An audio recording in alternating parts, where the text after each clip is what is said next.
na binigay sa akin ng mga fans ko, as I know, is Kim Dean. Yes! Parang very cringy, ma. So, why was it? Well, we would like to know what does Kim Dean mean? 제가 한국에서 조금 저를 귀엽게 처음에 불러주실 때 디원 이렇게 불러주시다가 디원. When the fans were calling me Korea, Papa Cute, they used to call me like Kim T1, and that actually evolved to being Kim Dean. Kim Dean. Kim Dean. Yeah, we know. Sabay-sabay nga tayo. Kim Dean! Ay, ang cute! We want to have a nickname also from the Philippines. We have weird nicknames here. Baby, like that. Beshi! Also, baby is a real name in the Philippines.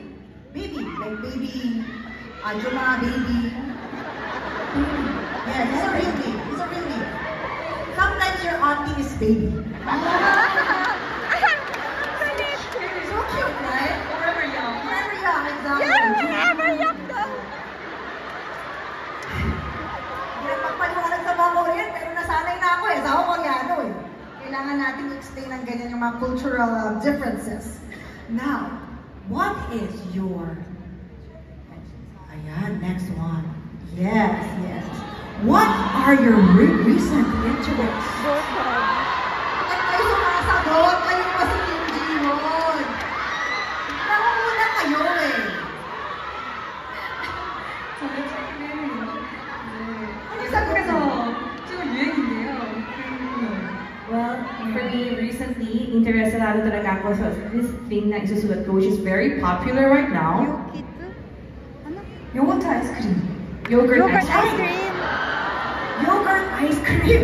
Bakit ka na-hook sa yogurt ice cream? Dahil ba summer? Pero, 맞아요. 여름이기도 하고 그냥 괜히 아이스크림 먹으면 조금 가끔 좀 이렇게 길티할 때가 있는데 요거트 아이스크림은 조금 건강에도 좋을 것 같고 그래서 먹기 시작했는데요. 토핑 막 추가하는 재미도 있고 해서 좀 요즘에 자주 먹고 있습니다. Yes, it's also summer in Korea, but not only that, that's why there's a yogurt ice cream. Kasi pag ice cream na, nakaka-guilty minsan. But at least yogurt ice cream sounds healthier. And natutuwa talaga ako na maraming mga toppings na itagdag. Yes! what's your favorite topping? 좋아하는 토핑 초코, 블루베리, Wow. 스위스 포장하다. 그래놀라, Canola, yes. 코코넛. Yes. Coconut. Masarap Oh, you're yung so mga cute! mga favorites ko. Yes. Next time, try the dirty ice cream. We have here in the Philippines. Who's our best? 궁금해요. 그래서 진짜 오늘 꼭 먹고 싶었는데 아직 못 먹어가지고 가기 전까지 꼭 먹어보고 싶습니다. Yeah, I really want to try the Filipino ice cream. Sana makatikman ako bago ako makaalis.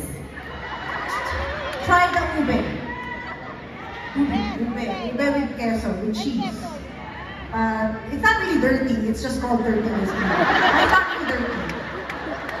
저 진짜 꼭 먹어보고 갈게요. Yes. 치즈 우베. Yes, cheese ube. Diba? Tama yun eh. Masarap yung cheese ube. Try it. It's not gonna make you guilty. Just very light. So I have a question. Do you usually enjoy ordering food? Like delivery? 네, 저 배달 음식 좋아합니다. Yes, I love delivery foods. What are the delivery food that you usually order?